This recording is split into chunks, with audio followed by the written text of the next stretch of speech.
Pittsburgh Steelers fans, thanks for joining us for another Wednesday night episode of the Smash the Gas podcast on the KnoItAllz channel. Your prelude to the Pump Your Brakes podcast, on the Steel Curtain Network can also be found right here on the KnoItAllz channel. But today, man, as we inch closer and closer to training camp, few pieces to the puzzle that probably still need to be filled. At least some Steeler fans, some of us think those pieces need to be filled. Some of us think maybe not. But we're going to talk about what the collective here thinks on Smash the Gas and get into those different positions and talk about them for the next 40 minutes before we go over to Pump Your Brakes. But before we get started with that, I want to say what's up to the fellas. Shannon in the building. Shannon, what's happening, man? The Triple OG. Well, just glad to be here trying to fill in for Brother Big-G. Gerald said, did he die? I said, no. Big-G, he's okay. He's had some things, some health issues, so he couldn't be in tonight. So we're going to try to do our best to trudge on. And but he sees everybody's messages and appreciates the prayers. And let me interject and just add to what Shannon said. I probably should have done initially. Big-G is okay. Big-G had to take some few days, turned into like about a little over a week, take some time off, but from good sourcing today, found out he's off restriction tomorrow. So we may see him sometime over the next few days. He'll be back. He's doing well, just had the doctor's orders, take a break for a minute, and he will be back. And the sources I've got are close to the source. The source was Big-G himself. Texas said that today. So shout out to the homie that's out there. Additionally, we got Kerb. Kerb not filling in on this show. Kerb part of the Smash the Gas crew. Shannon filling in for Big-G, but I got to fill in. Kerb gonna be filling in for Big-G on the Pump Your Brakes podcast. So, Kerb, what's up with you, man? What's going on, man? How y'all doing? I'm doing good, man. Okay. I can't do a hat like Big-G, man. Let me take my hat off, man. Yeah, so just getting through these dog days of summer, I guess you could say. Right. So what are the dog days of summer? Well, for me, it starts right after mini camp, with mandatory mini camps in the NFL, and you got that's my dog days of summer. Yeah, no, I think that's I think it's a sports fan kind of messaging analogy, like it's that dead period where baseball is kind of like all-star break right now. The NBA's been over for about a month, and football is just starting up. So a lot of our favorite sports in the United States are on break right now. I kind of like to watch some of the WNBA games and stuff like that. But did you guys check out the All-Star game last night? I did not see it. You did? I watched some of it. Yeah. Yeah, that was a good game, man. That was a good game. I like that because they didn't end in a tie. So, they actually competed and decided who won. I liked it. The swing off. No Diddy. That's what it's called. Swing off. Yeah, it was a tie game. I mean, you look like and Paul Skeens looked good in that first inning. Shout out to the Pittsburgh Pirate fans. About all you got to cheer about is Paul Skeens this year. But shout out to him. He pitched a good first inning. I believe he struck out 2 batters and got 1 to ground out. He probably threw 10, 11 pitches at most, I bet. But no, so the game, the National League was up 6-0. They let the American League score 6 runs from the 7th to the 9th, and they tied it up. Great game. They went back to everybody wearing the home team, which was the National League, wearing their home uniforms, and the American League wearing their. Well, I like that so much better than the past 10 years or so. They've been having like uniforms. You know what I mean?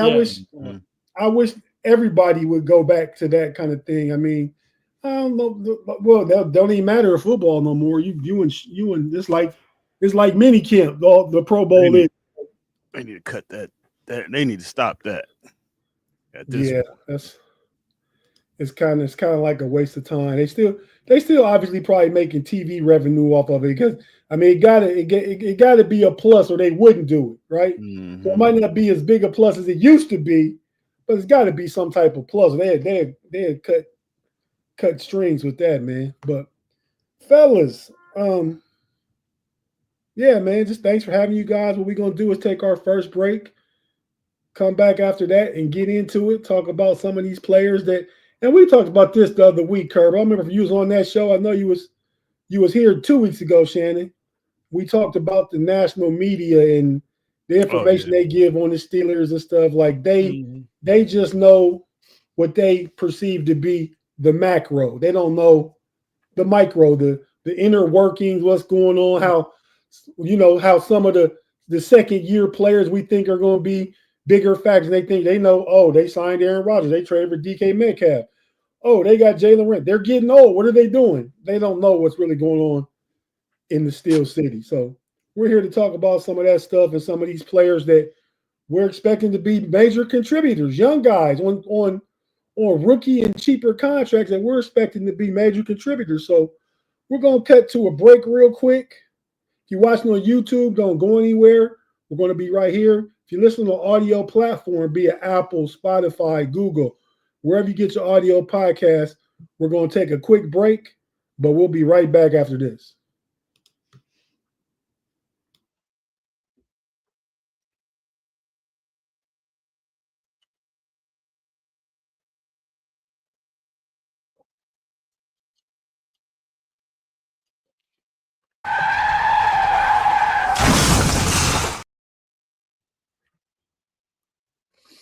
And we're back on the Smash the Gas podcast. I'm your boy Tate here with, again, the Trip OG and the Quad OG, Shannon and Kerb in the building. We get a lot of old school knowledge with these fellas. I can sit here and claim to be the young guy for, till Big-G gets back. And then, man, Big-G only 3 weeks younger than me, but still, he's technically younger. So I can't not claim that one. But fellas, so we got some different players at different positions that I think are going to be valuable contributors to this year's Steelers. And I'm gonna break this. Pick one, Shannon. You want to do offense or defense? I mean, to start out with, or you know what? I've jumped ahead, man. I'm doing the wrong show. This what we supposed to talk about on Pump Your Brakes. On this show, we're talking about the need for. Do we think there's a need for a wide receiver 2 and a free safety 1 to be added before training camp or during training camp? This one is about final pieces to the puzzle. I told Kerb and Shannon backstage, I told them what we was going to do. And now, we send each other stuff ahead of time, so they knew. But I said the wrong one. I told them we was going to talk about what was Pump Your Brakes first. And they said, no, not that one. They corrected me. And we came live and started talking. And I go right back to what they just told me was wrong. So now we're on the right page. We talking about the final puzzle pieces for the 2025 Steelers going into training camp. So, Shannon, you pick free safety or wide receiver 2? Well, I guess I'll go with wide receiver 2. Okay, so far as the wide receiver go, man, we know Pittsburgh didn't have a wide receiver 2 last year. I believe Van Jefferson played over 700 snaps, and Van Jefferson should never play over 700 snaps again in his NFL career as long as he has one. Yeah, way too many. I think he got number 2 snaps last year, and he probably was like a low end 3, high end 4 wide receiver. So I think partly because of that, the Pittsburgh offense had their struggles anyway. But there's really struggling when George Pickens was the only wide receiver you had to respect last year. We had some other players. Scotty Miller was there last year. He's there this year, but I don't know if he'll make the team. Who else was Calvin Austin? Yeah, Calvin Austin. I mean, he's still here. I'm trying to think of somebody else we let go. Pickens, Jefferson, Mike Williams. Mike Williams, yeah. We traded. We got a fifth. I bet we like that 5th-round pick back right now. But so Shannon, what do you think about the room? It cost us last year. We did pick up Jonnu Smith, who's not a wide receiver too, but he's a weapon number 2. He's a viable weapon. We know he can line up in line and step out and play the slot. He's pretty athletic, pretty agile for to be 6'3", 245, 50 pounds. So just your overall thought, Shannon, on the wide receiver room, man, and what we got going on. Well, I'm on record saying this on other podcasts that with Arthur Smith's offense, your number 1 wide receiver gets the mass volume of targets. Then your number 1 tight end with the play action off, hopefully flourishing off the improved running game. And then they do a lot of checkdowns from running backs. Wide receiver 2 has never been an area of focus for Arthur Smith. Now, he had Corey Davis in Tennessee when he had A.J. Brown there. And Davis, I think one year they both had 1,000 yards. But that was, a lot of it because defense was stacking the box to stop Derrick Henry.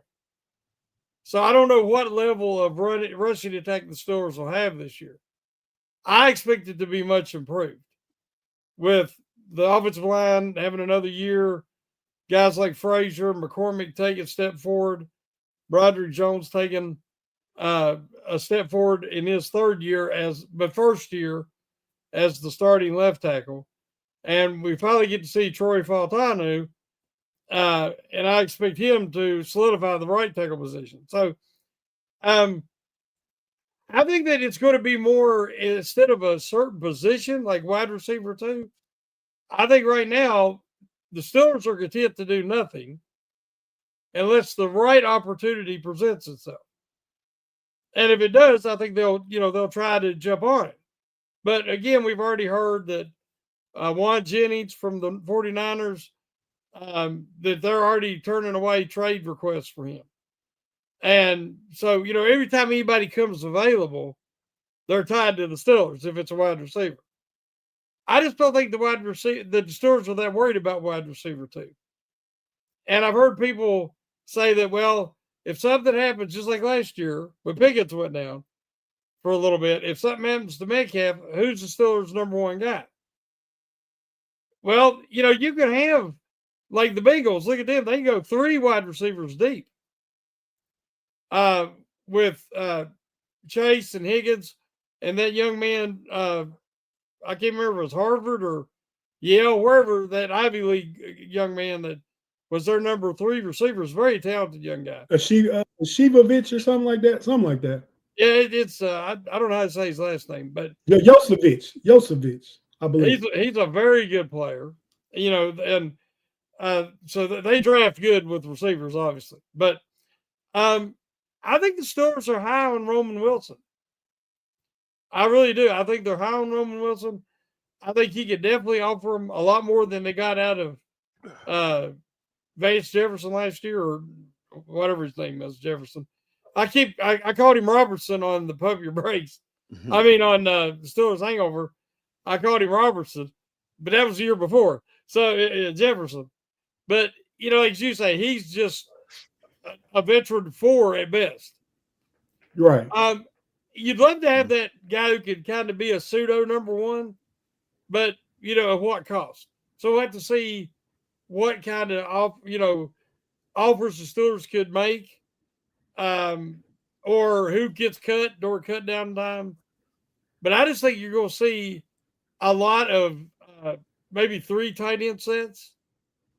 I think you're going to see a lot of Gainwell in the passing game, especially on 3rd down. And I still don't think there'll be that many targets out there for a wide receiver 2.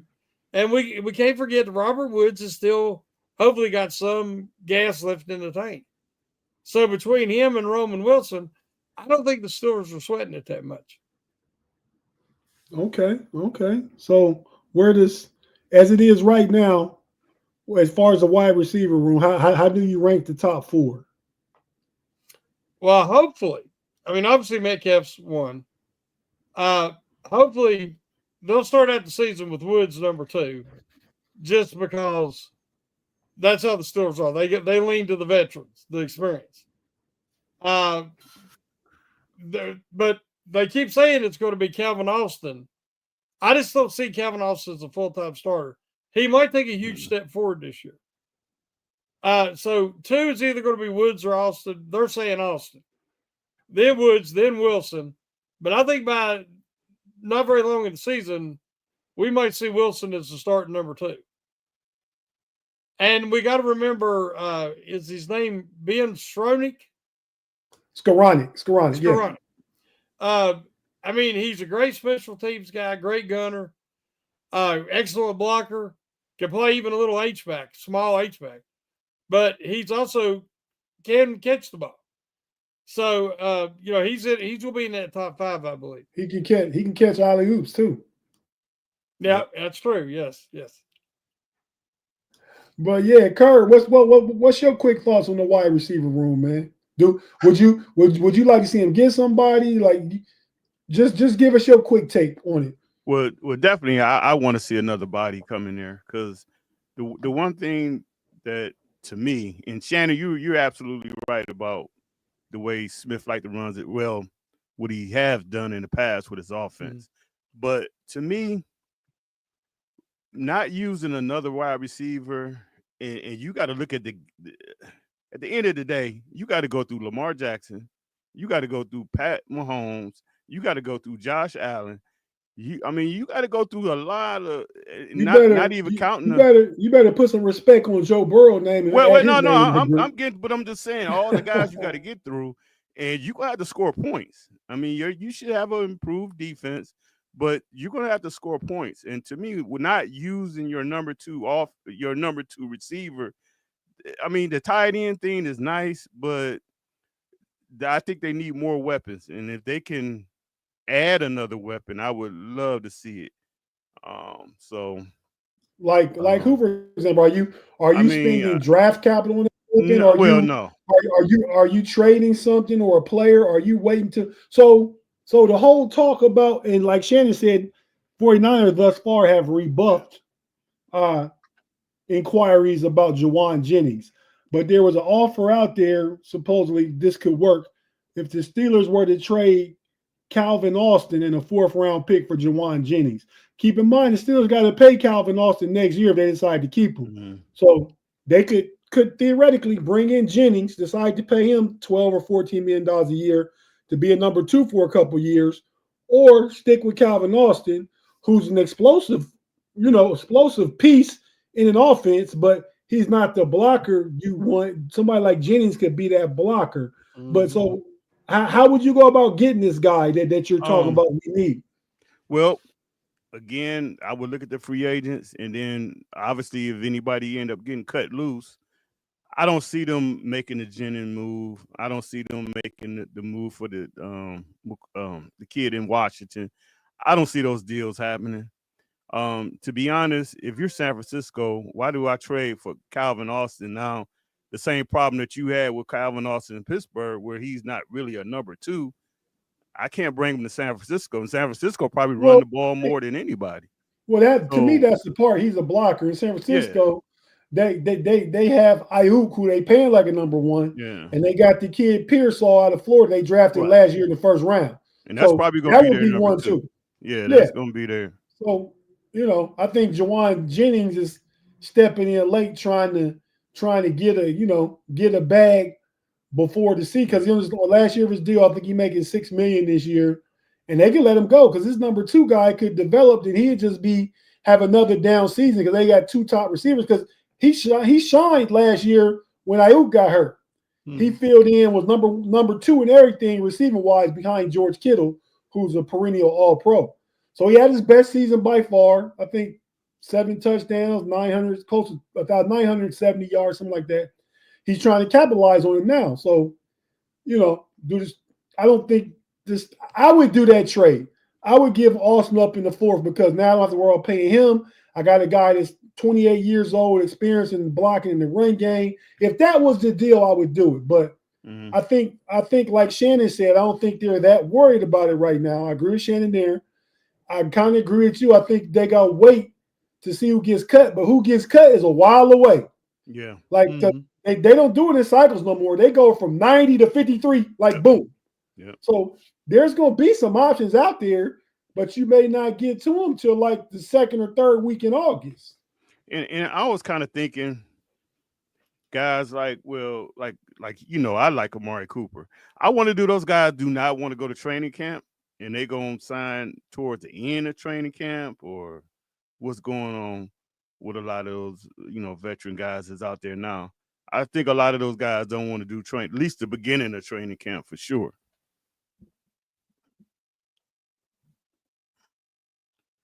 Find myself.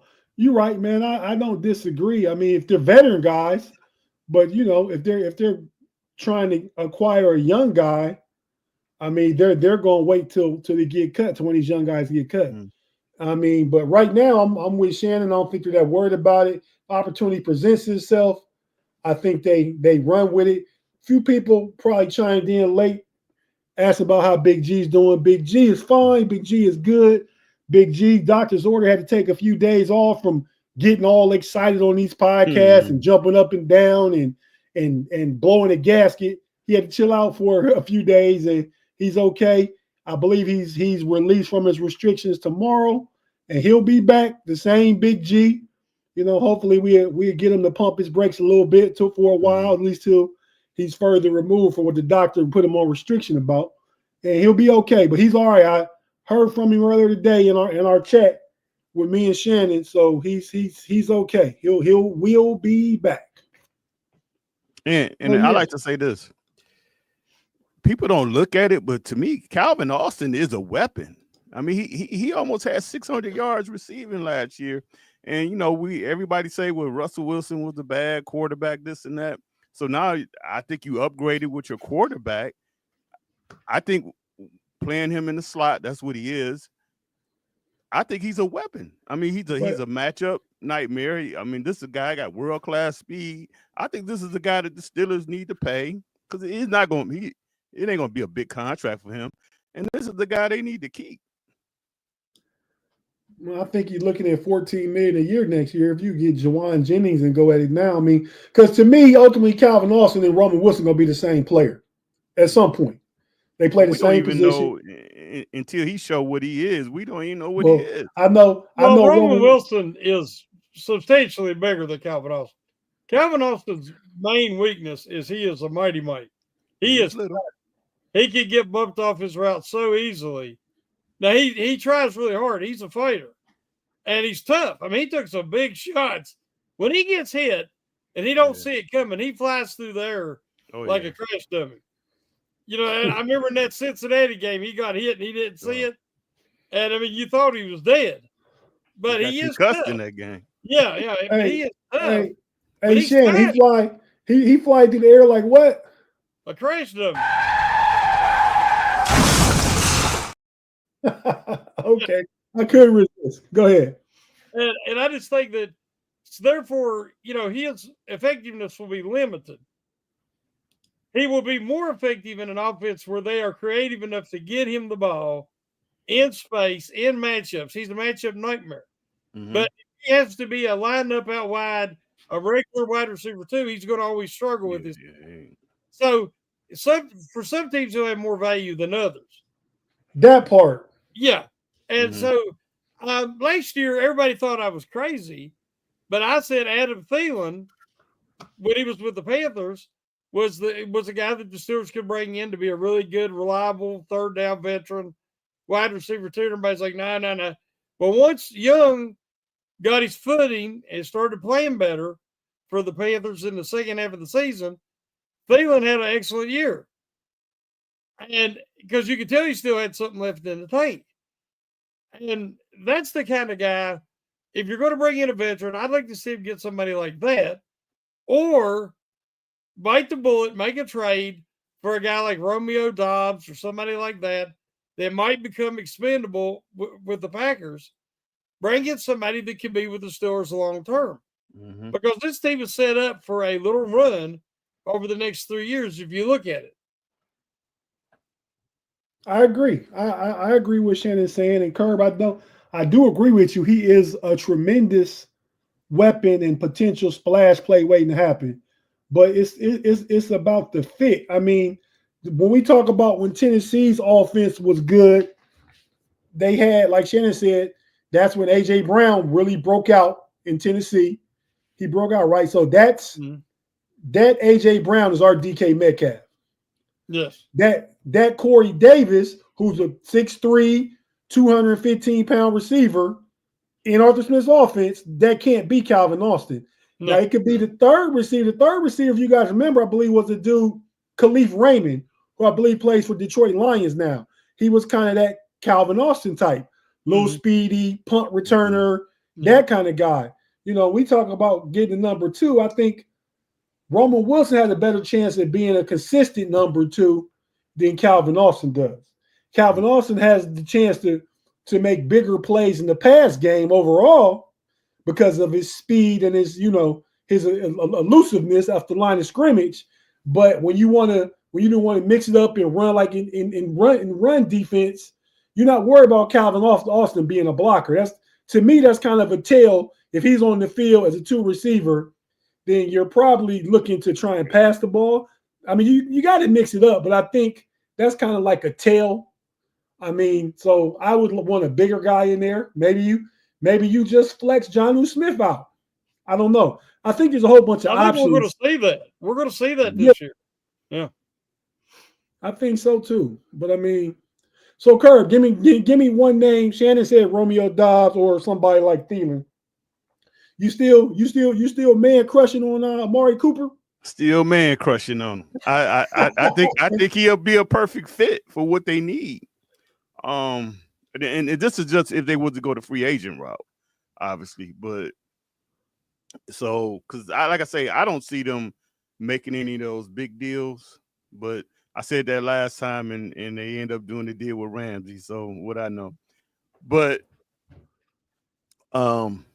other than that, I mean, I really don't see no other receivers that's really going to be available to trade for. So, you know, if they are feeling like, hey, we ain't going to sweat it, they're probably just going to wait and see, you know, and see what shakes loose when all these guys get cut.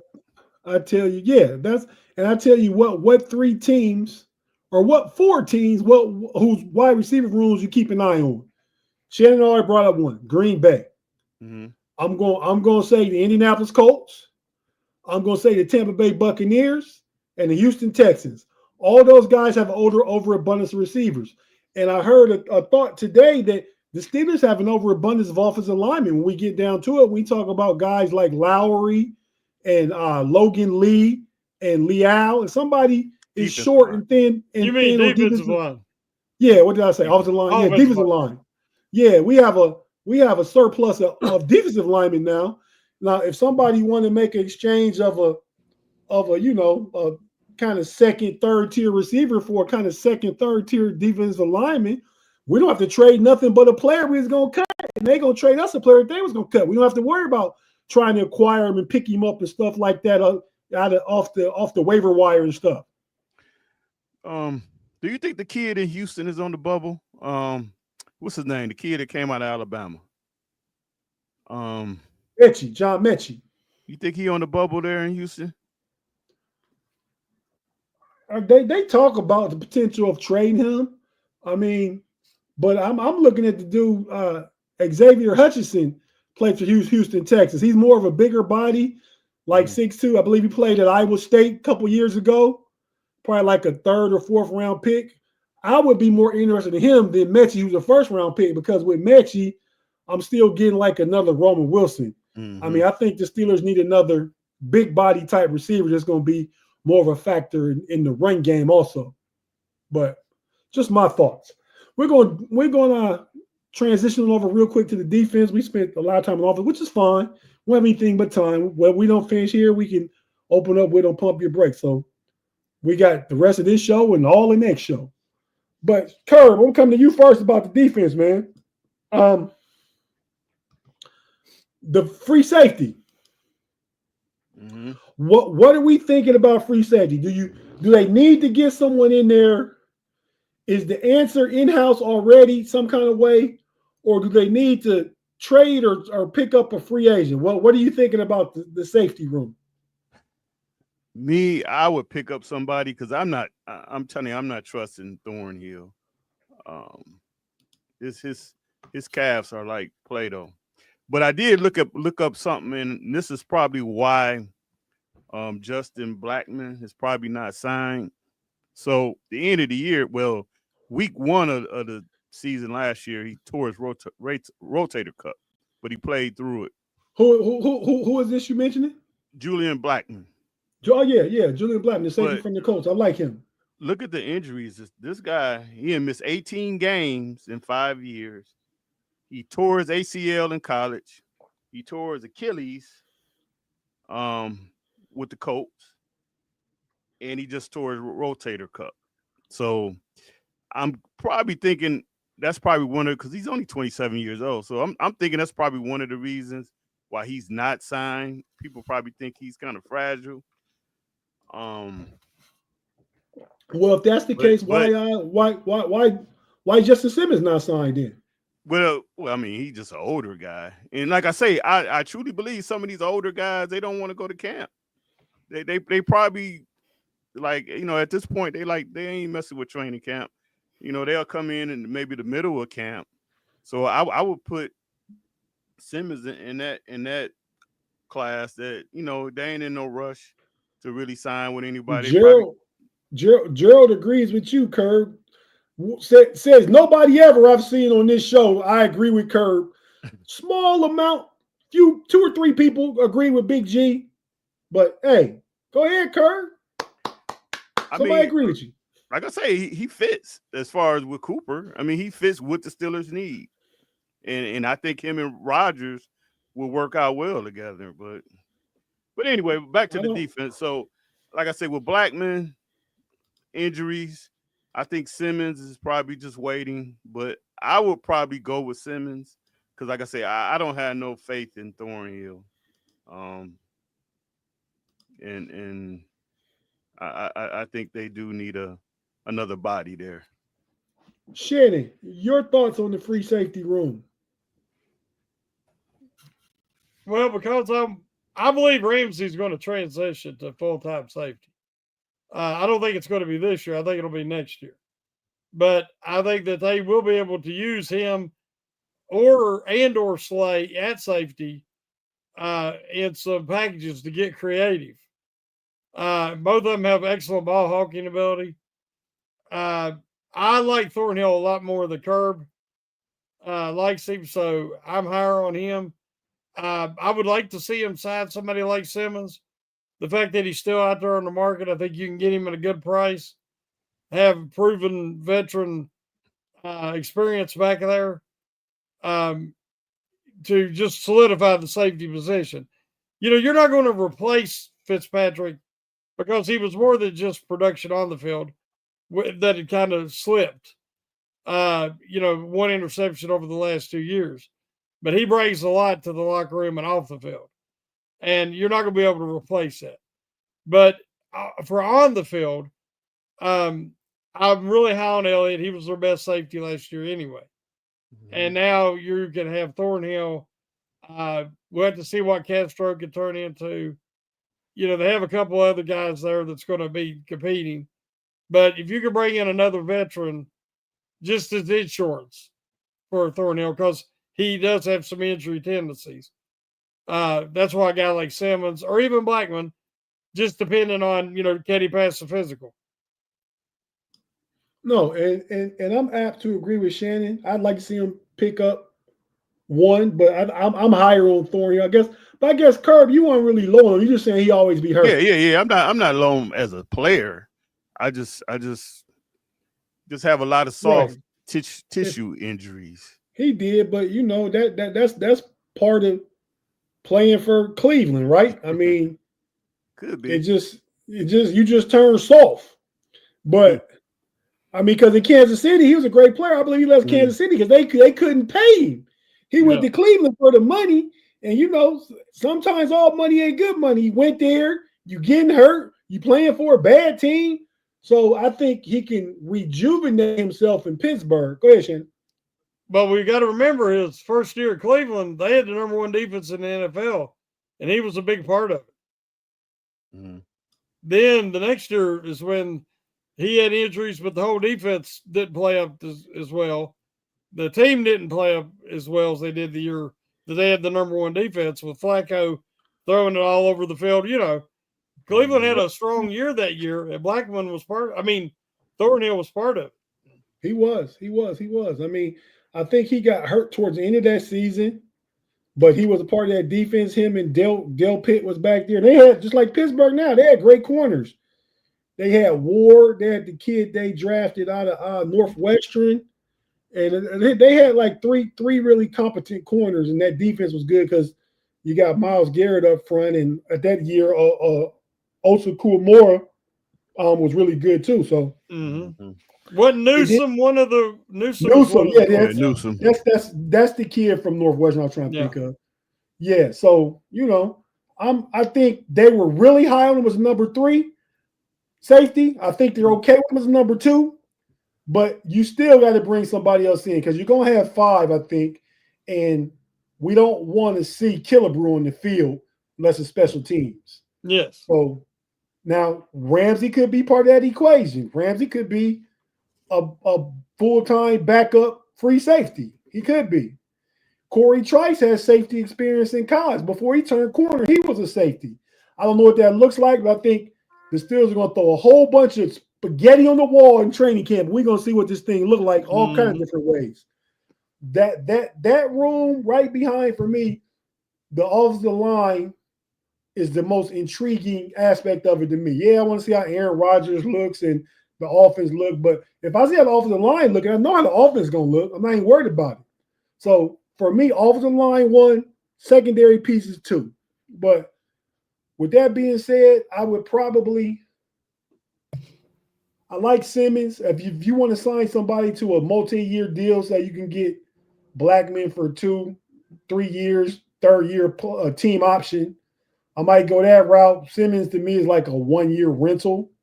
Then you go into the draft next year and safety is one of your focus positions.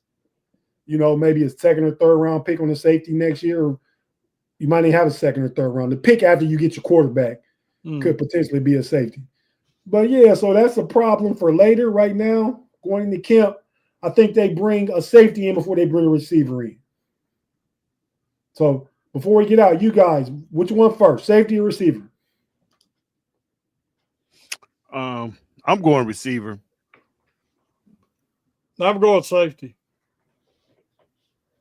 Kerb, you've been overruled. Come on over to our side.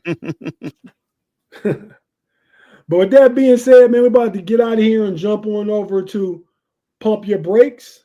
So come on over, check us out on, let's let you know, we already talked about what we're going to talk about. We're going to talk about the new guys on Pump Your Brakes, fully reloaded with young guns that people that don't know aren't talking about.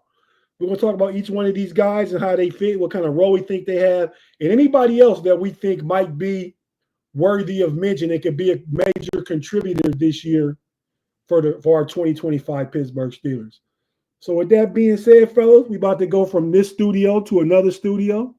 If you're watching with us right now, just jump on over to the Pump Your Brakes podcast, and we'll see you in a few minutes. We out.